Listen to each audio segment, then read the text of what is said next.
pessoal, hoje nós vamos conversar um pouco a respeito do modelo de Bohr. O modelo que deu origem à explicação dos saltos quânticos, um dos fenômenos mais bem estudados para quem é da área de química e de física, um dos modelos atômicos mais importantes para entender como funcionam os átomos e as ligações, especialmente nos dias de hoje. Para começar, o modelo de Bohr, ele vem falar especialmente das camadas. As camadas ou também os níveis de energia. Para nós são sinônimos. Apenas se diferem quando eu vou denominar as camadas com letras de K até a letra Q, e os níveis, eles são enumerados de 1 até 7. Então, digamos que a partir de Bohr, nós temos um novo conhecimento a respeito dos átomos. Existem as camadas de energia, algo que não era falado por seu anterior Rutherford. Beleza. O que é importante entender? À medida que essas camadas estão distanciando do núcleo, como eu vou desenhar aqui embaixo para vocês conseguirem perceber, elas estão ficando cada vez mais energéticas. Ou seja, à medida que elas se distanciam do núcleo, as camadas ficam com mais energia. Importante compreender porque a camada K é a mais próxima e a menos energética, e a camada Q é a mais distante, contendo mais energia. Então, de acordo com Bohr e os seus enunciados matemáticos, cada camada comporta um número máximo de elétrons. São esses números. Na primeira camada, o nível 1, o máximo de elétrons que podem ficar são 2. Na camada L, nível 2, 8.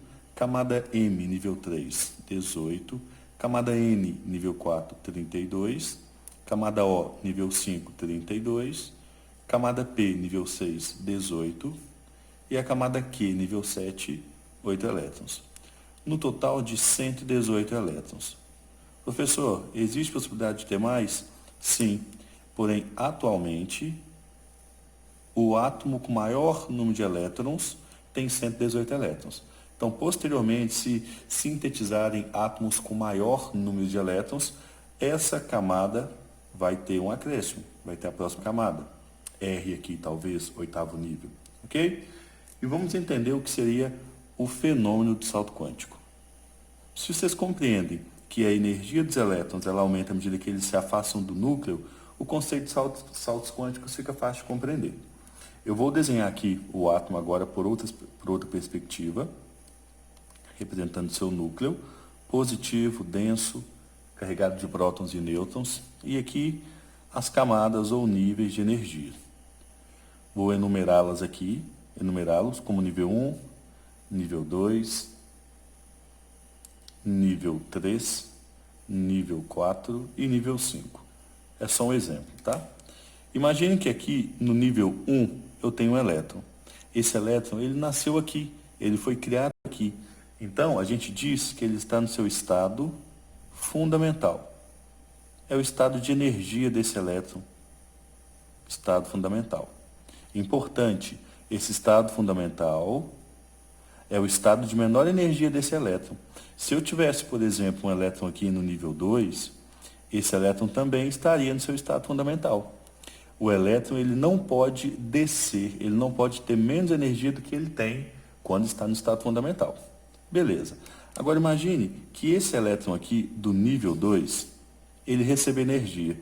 Professor, como o elétron recebe energia?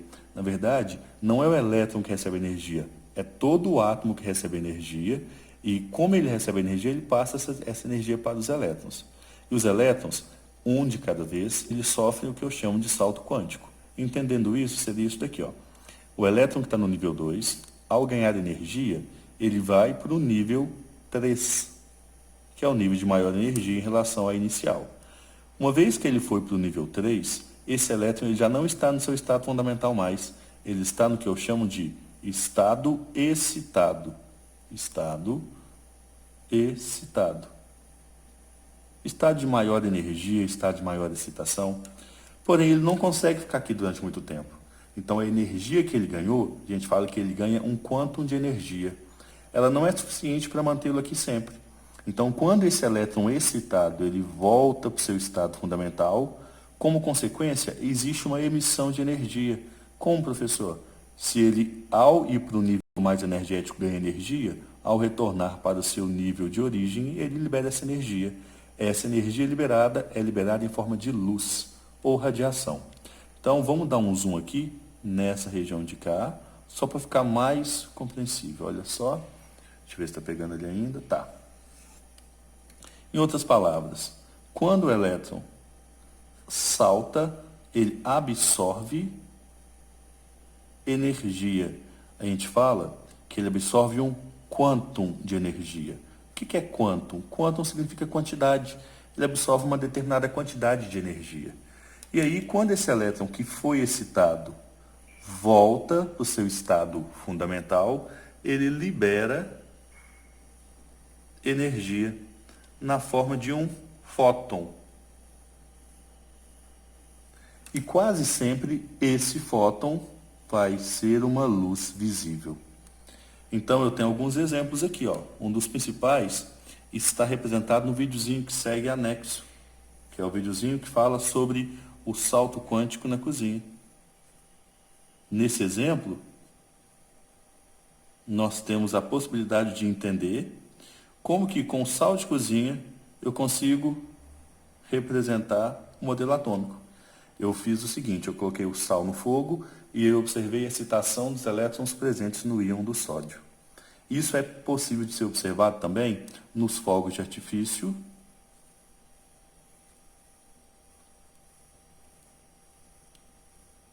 Fogos de artifício, onde cada um vai ter uma coloração diferente, e também outros fenômenos luminosos. Todas as vezes que eu tenho essa excitação de um elétron de um íon metálico, eu tenho a liberação de luz quando essa excitação cessa. Então, basicamente, esse é o modelo de Bohr e a sua implicação nos saltos quânticos. E aí, pessoal, beleza? Agora nós vamos falar um pouquinho sobre a representação dos elementos químicos. Como que nós vamos entender o átomo do ponto de vista de abordagem didática? O que é importante eu compreender a abordagem didática desse conceito? Olha, nós temos aqui, só lembrando, nós temos alguns modelos. Nós passamos do modelo de Dalton. Depois nós vimos que o modelo de Dalton ele foi substituído pelo modelo de Thomson. Depois passamos pelo modelo de Rutherford, da experiência da lâmina de ouro, experimento maravilhoso. E por último, vimos o modelo de Bohr, que colaborou para que entendêssemos um pouco a eletrosfera e as camadas dos átomos. Mas, professor, qual desses modelos eu vou usar?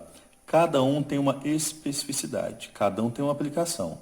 Eu não posso dizer que o modelo mais correto é o de Bohr. É o modelo que melhor corresponde à nossa didática. Existem modelos posteriores, existem modelos atômicos que dizem que o átomo ele é, na verdade, um conjugado esférico onde os elétrons ficam girando ali, cada um numa órbita diferente. Porém, nós não vamos falar disso no ensino médio. Isso é um assunto mais profundo para quem for seguir uma área teórica na área de física e química. Para nós é importante compreender que o modelo didático ele vai ser um modelo trabalhado no qual existe um núcleo muitíssimo pequeno, composto por prótons,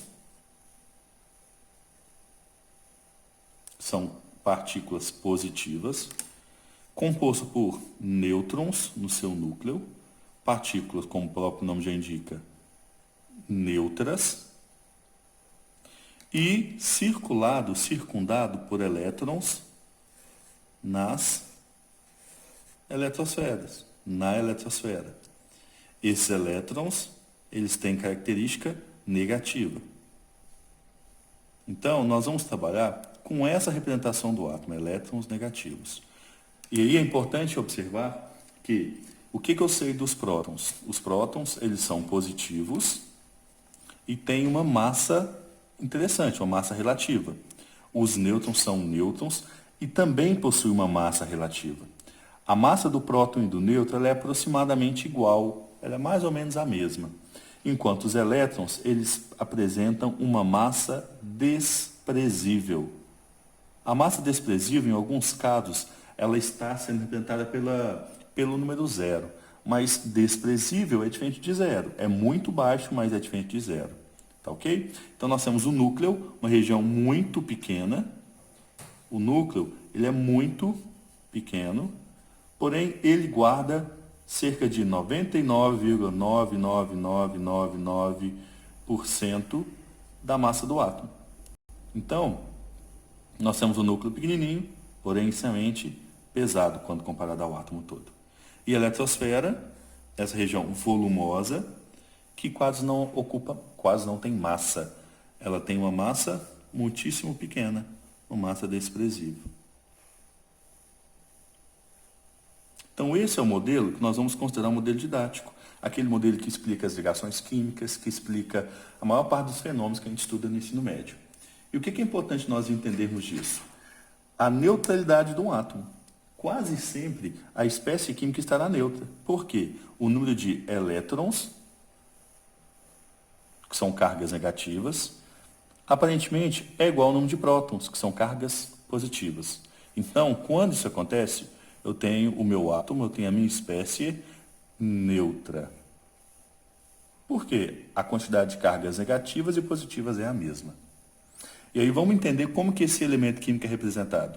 Imagine só representar todos os átomos dessa forma. O átomo de hidrogênio seria possível, que tem um próton e um elétron. Mas e o átomo de urânio, que tem 92 prótons no seu núcleo, que tem 92 elétrons na eletrosfera? Seria totalmente inviável. Então a gente usa uma representação.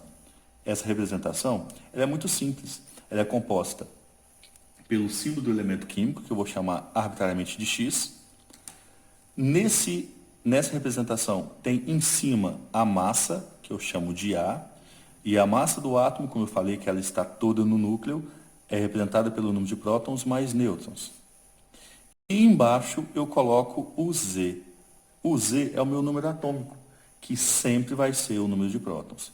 Então, colocando uma legenda aqui do lado, eu tenho o seguinte: o A sendo a massa do átomo, o P, número de prótons, o N, número de nêutrons, e o Z, chamado de número atômico. Ele é o mesmo do número de prótons. Por quê? Todo átomo é representado pelo seu número de prótons, que é a identidade dele. Logo, o número atômico ele vai ser esse próprio número de próton ali também. Com base nisso, nós temos algumas, digamos que, convenções. A primeira delas é essa de Cal. A espécie, quando ela for neutra, vai prevalecer a regra do ZEP. O que é ZEP? O número atômico, esse Z, ele vai ser sempre igual ao número de prótons. Beleza. E quando a espécie for neutra, o número de elétrons também vai ser esse. Então, nós temos isso quando uma espécie é neutra. E aí nós temos as representações.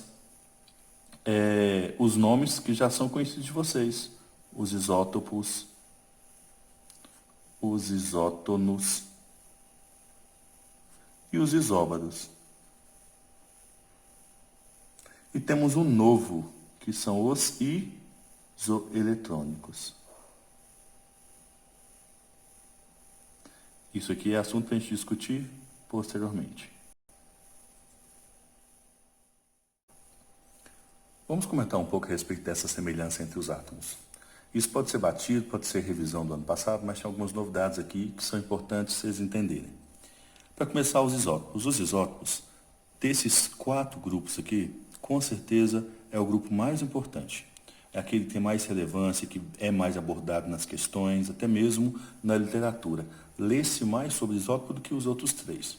Então, o que seria um isótopo? Isótopo são espécies químicas que apresentam o mesmo número de prótons. Portanto, são o mesmo elemento químico. Por exemplo, eu tenho aqui o isótopo de hidrogênio, ambos com um próton no núcleo, porém, eu tenho um com um próton no núcleo apenas, eu tenho outro que tem um próton e um nêutron, portanto, massa 2, e tem um terceiro que tem um próton e 2 nêutrons, portanto, massa 3. Inclusive, os isótopos de hidrogênio, eles são tão importantes nesse cenário que eles têm nomes específicos. O isótopo de hidrogênio com massa 1, ele é chamado de prótio. O isótopo de hidrogênio de massa 2, ele é chamado de deutério. E o isótopo de hidrogênio com massa 3 é chamado de trítio. Esse trítio, inclusive, ele tem aplicação ele é um elemento, um isótopo de hidrogênio radioativo. ele é aplicável nos estudos de radioatividade. Enfim, esses 3 isótopos, a diferença básica entre eles está no número de nêutrons, enquanto esse próton não tem nêutron nenhum, cada um desses dois apresenta, respectivamente, 1 e 2 nêutrons. Professor, eu precisaria de ter um nêutron no núcleo aqui? Não. Se eu tenho um núcleo com apenas um próton e eletrosfera com um elétron, não há necessidade de nenhuma de ter um nêutron aqui nesse núcleo. A função do nêutron é basicamente separar prótons. Mas por que eu tenho um nêutron no caso do deutério e 2 nêutrons no caso do trítio? Existe uma explicação que vem lá da formação desses isótopos na época primordial da Terra. Quando eles foram criados, digamos que por acidente, nêutrons ficaram presos no núcleo de átomos de hidrogênio. Com isso, formou-se os isótopos de trítio e deutério. Já posso até alertar o seguinte, esses dois, eles apresentam alta instabilidade, eles são instáveis. Você já consegue entender por quê. Se não são necessários, eles não são importantes. Então, eles se decompõem facilmente em outras espécies, ok? Então, o que é um isótopo? É uma espécie que tem o mesmo número de prótons. Então, olha, iso vem de igualdade e o P vem de prótons. Portanto, são os mesmos elementos químicos. O segundo são os isóbaros. Os isóbaros são espécies químicas que apresentam a mesma massa. Professor, podem ser o mesmo elemento químico? Não. Se eu tiver uma espécie que tem o mesmo número de prótons e o mesmo número de massa, elas não serão espécies isótopas ou isóbaras, serão 2 átomos do mesmo elemento. Então, nesse caso, eu consigo mostrar um exemplo que é envolvendo o...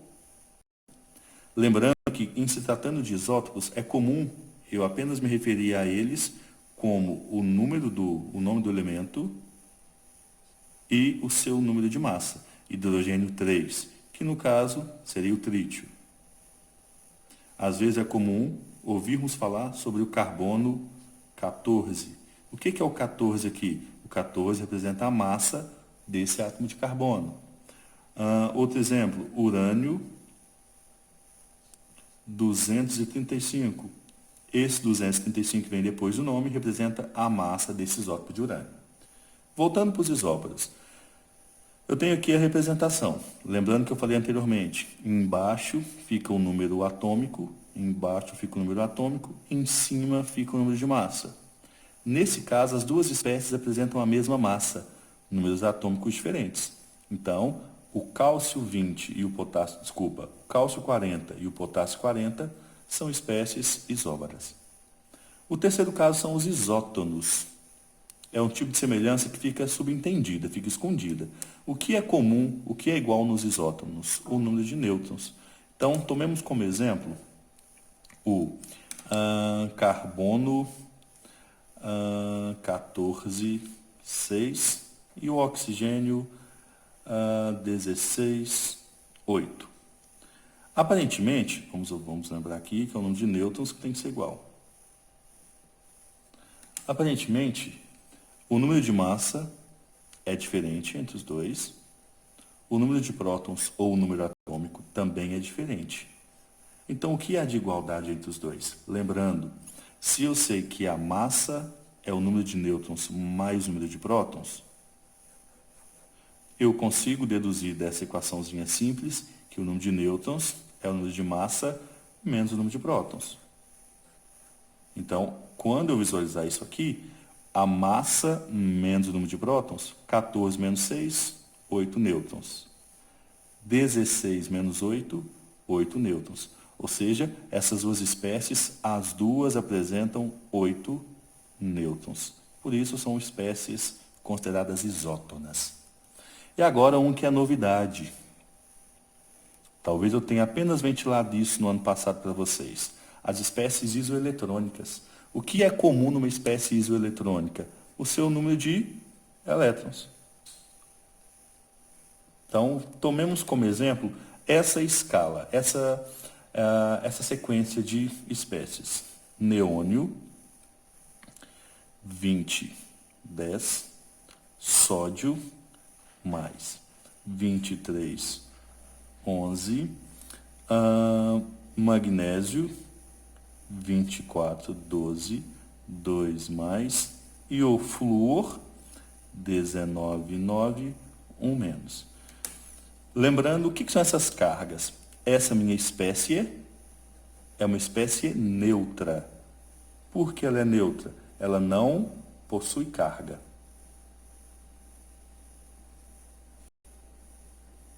Então, se ela não possui carga, ela tem um número de elétrons e prótons em igual quantidade. O que representa essa carga positiva? Representa um cátion. Olha aqui para não esquecer que o cátion é positivo. Olha o T, cátion. O cátion é uma espécie que perdeu elétrons, perdeu carga negativa, por isso que fica positivo aqui. Aqui eu tenho outro cátion. E o que é uma espécie carregada negativa? É um ânion. Um ânion, olha lá, ele é negativo. Indica que ele ganhou elétrons, ganhou cargas negativas. Então vamos imaginar aqui, ó. Quantos elétrons tem um neônio? O neônio, ele tem 20 de massa, ele tem 10 prótons. Logo, por ser neutro, deve ter 10 elétrons também. O cátion, o Na, desculpa, o sódio, ele tinha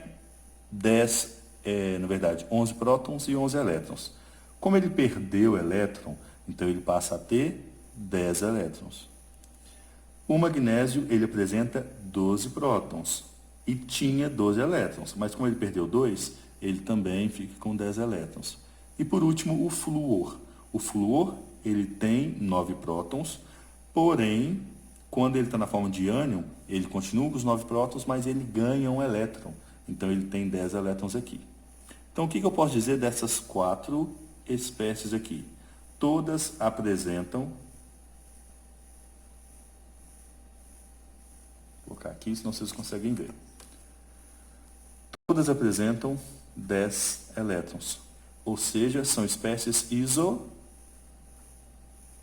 isoeletrônicas. Ok?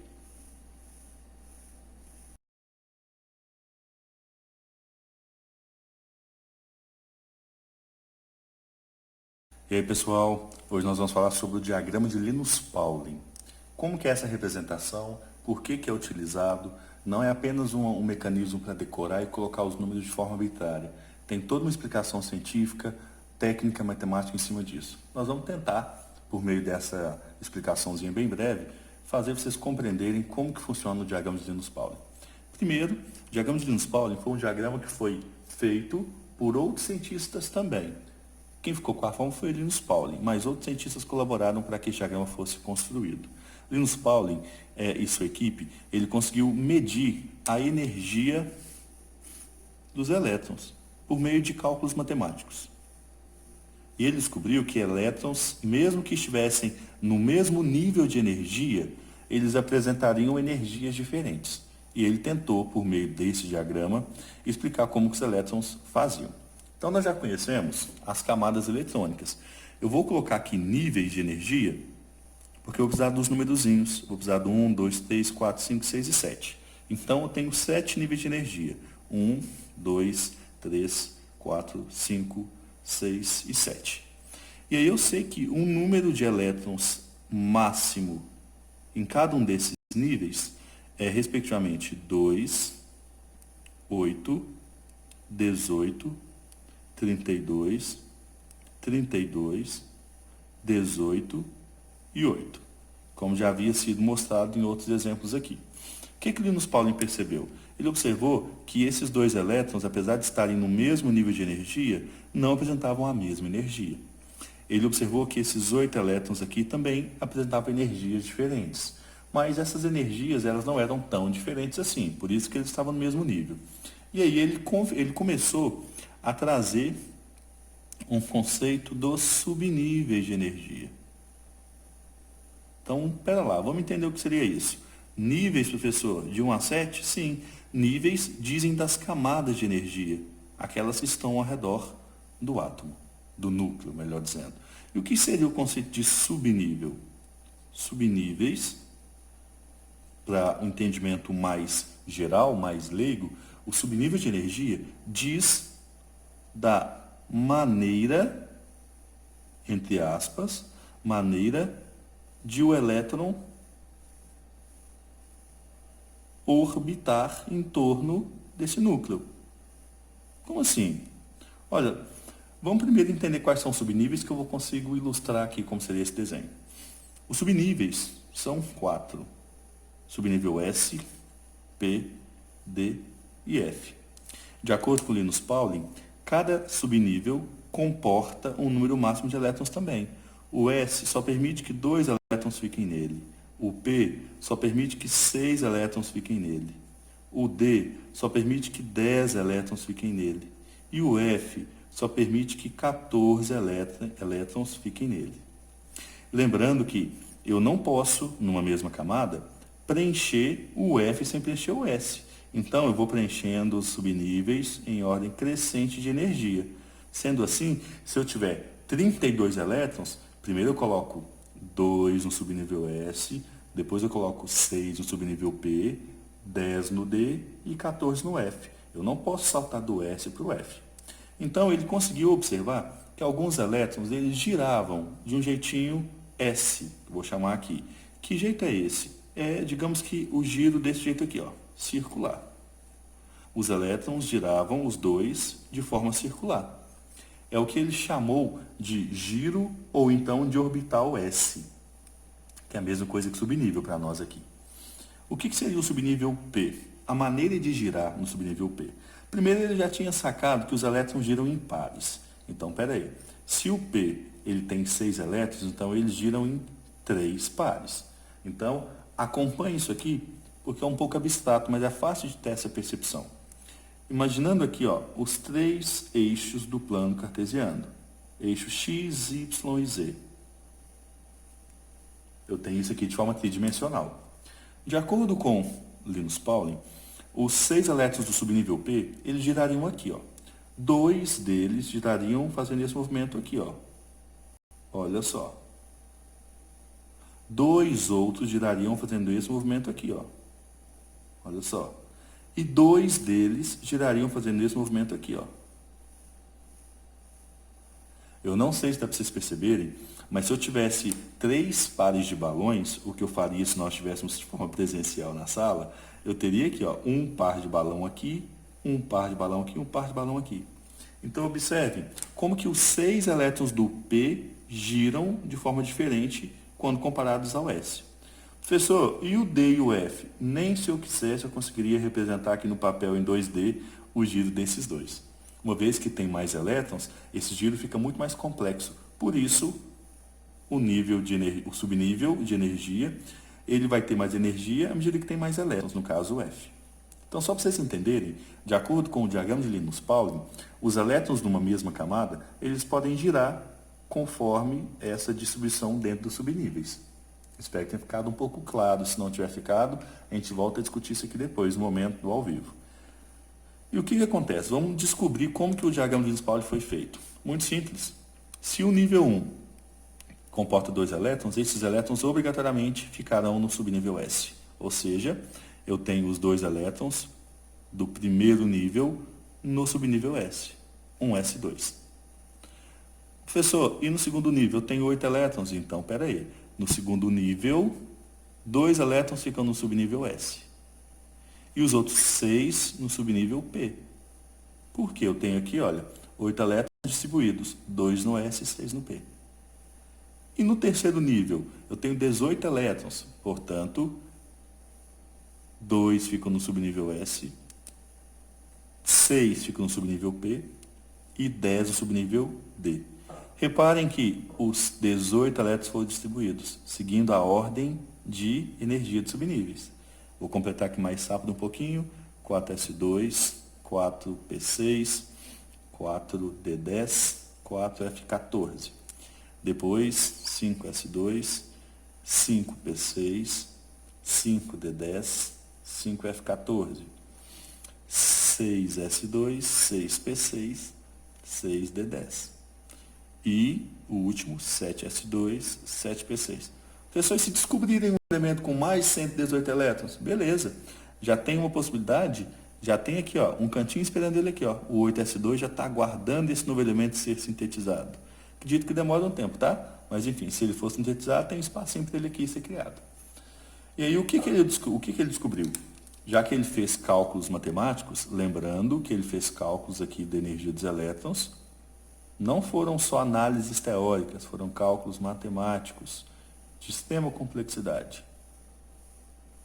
Ele descobriu a energia de cada um desses subníveis. E ao contrário do que seria nosso imaginário, eles não vão aumentando nesse sentido que eu estou escrevendo aqui, ó. Eles aumentam assim, ó. 1S2 é o de menor energia, depois o 2S2, depois o 2S2, o 2P6 e o 3S2. Ok. Depois o 3S2, o 3P6 e depois o 4S2. Reparem como é que o diagrama está sendo na diagonal. Não está muito diagonal porque não tem a régua do Jarbas aqui, né? Mas depois o 4S2, 3D10, 4P6, 5S2. Depois 4D10, 5P6, 6S2. Depois 4F14, 5D10, 6P6, 7S2. E por último, 5F14, 6D10, 7P6. Então nós temos aqui o subnível de maior energia é o 7P6 e o de menor energia é o 1S2. Então como que eu interpreto quando eu falo que a distribuição de um elemento, ela termina, vamos supor, em 3D10. Como que eu interpreto esse 3D10? Olha que simples. Eu sei que os elétrons aqui estão no terceiro nível. Eu tenho 10 elétrons orbitando, girando do jeitinho P, subnível D. Então, eu interpreto dessa forma. E para que serve isso? Para eu entender como que os elementos são distribuídos. Vamos fazer alguns exemplos aqui para vocês verem como é simples isso. O diagrama de Linus-Pauling tem que decorar, professor? Olha, não precisa decorar, mas de tanto fazer exercício, acaba sabendo da sequência básica desse diagrama. Então, vamos lá. Eu tenho o elemento sódio. Sódio 11, 23. O que diz essa representação do sódio 11, 23? Diz que ele tem uma massa igual a 23, que ele tem o Z igual a 11, que ele tem o P igual a 11 e que o número de elétrons também é igual a 11. Se a espécie é neutra, o ZEP existe. E o número de nêutrons dele aqui é 12. Isso que eu fiz foi só para lembrar o que nós vimos na aula anterior. Ok? Então vamos lá, distribuição eletrônica de Linus-Pauling. Então o que eu quero é o número de elétrons aqui. Então eu terei que distribuir 11 elétrons. Vamos lá. Vamos voltar para o diagrama. Se eu tiver 11 elétrons para distribuir, onde eu coloco esses 11 elétrons? Vamos lá. Eu tenho 2 lugares aqui, então eu deixo 2 elétrons aqui. Depois eu deixo 2 aqui. Vou até circular para ficar mais fácil de visualizar. Deixo 2 aqui. Depois deixo 2 aqui. Depois eu venho nessa setinha. Deixo 6 aqui. Então até agora eu deixei 2, 4, 10. São 11 elétrons para distribuir. Então ainda tem um para distribuir. Eu deixei ele aqui, ó, no 3s2. Porém, como não são 2, então lá cabem 2, mas eu só tenho um para colocar, então fica em 3s1. Transpondo para cá, como é que eu escrevo isso do nada, professor? Olha lá. 1s2, está aqui do lado, olha. Vou apontar com a caneta para não dar sombra. 1s2. Depois, 2s2. Depois, 2p6. E por último, 3s1. Essa é a distribuição eletrônica do elemento sódio. Opa, tremeu aqui. Essa é a distribuição eletrônica do elemento sódio. E desse jeito, eu vou fazer com qualquer elemento químico. Por que eu preciso disso? Porque dessa distribuição, eu tiro 3 informações que são fundamentais para o entendimento das matérias posteriores. Primeira informação é a camada de valência. O que é a camada de valência ou nível de valência? É a última camada ou nível com elétrons.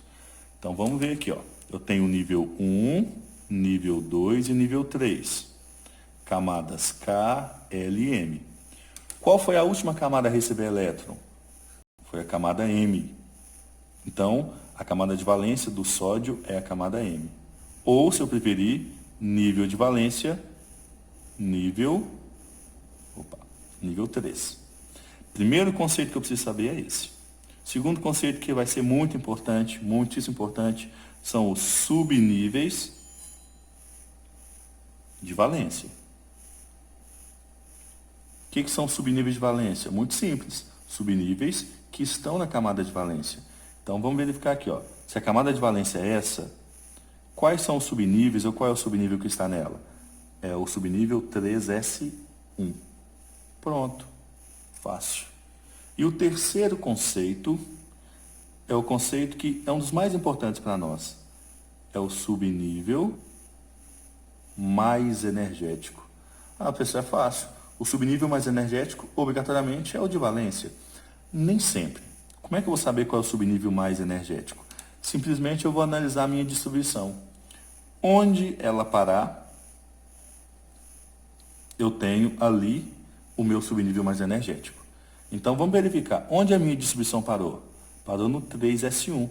Portanto, esse é o meu subnível mais energético.